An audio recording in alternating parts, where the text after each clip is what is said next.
Hello बच्चों। तो चलिए इस प्रश्न को पढ़ते हैं। यदि a बराबर समुच्चय 1, 2, 3, 4, b बराबर समुच्चय 2, 4, 6, 8 और c बराबर समुच्चय 3, 4, 5, 6 तो निम्नलिखित प्रत्येक को ज्ञात कीजिए a माइनस बी माइनस सी। तो यहाँ पर देखो हमें समुच्चय a माइनस बी माइनस सी ये ज्ञात करना है।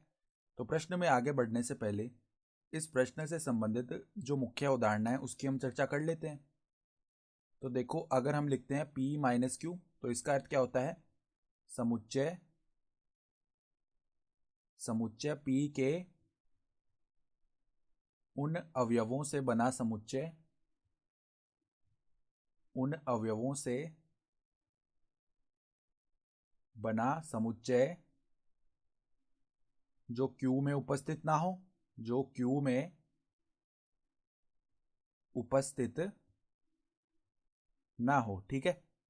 तो इसी प्रकार देखो अगर हम यहाँ से b माइनस सी निकालेंगे, पहले b माइनस सी का अर्थ क्या हो जाएगा कि b के वो अवयव जो कि c में उपस्थित ना हो। ठीक है। तो b में देखो कौन से अवयव हैं जो c में उपस्थित नहीं है। तो हम देख पा रहे हैं, देखो पहले तो 2 आ जाएगा, 2 c में नहीं है। ठीक है। फिर देखो 4 है, वो तो c में आ रहा है तो ये हम नहीं लिखेंगे। फिर 6 भी c में आ रहा है तो ये भी हम नहीं लिखेंगे। तो 8 आ जाएगा क्योंकि 8 c में नहीं आ रहा है ना। फिर a माइनस बी माइनस सी निकालेंगे तो इसका अर्थ क्या हो जाएगा, a के वो अवयव जो कि b माइनस सी में उपस्थित नहीं है। तो देखो एक जो है वो b माइनस सी में नहीं आ रहा, फिर 2 तो आ रहा है b माइनस सी में तो ये नहीं लिखेंगे। फिर देखो 3 लिख देंगे क्योंकि ये b माइनस सी में नहीं आ रहा है। फिर देखो 4 लिख देंगे क्योंकि ये भी b माइनस सी में नहीं आ रहा।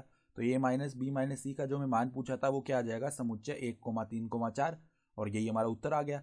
तो आशा करता हूँ कि आपको ये प्रश्न समझ में आया होगा। धन्यवाद।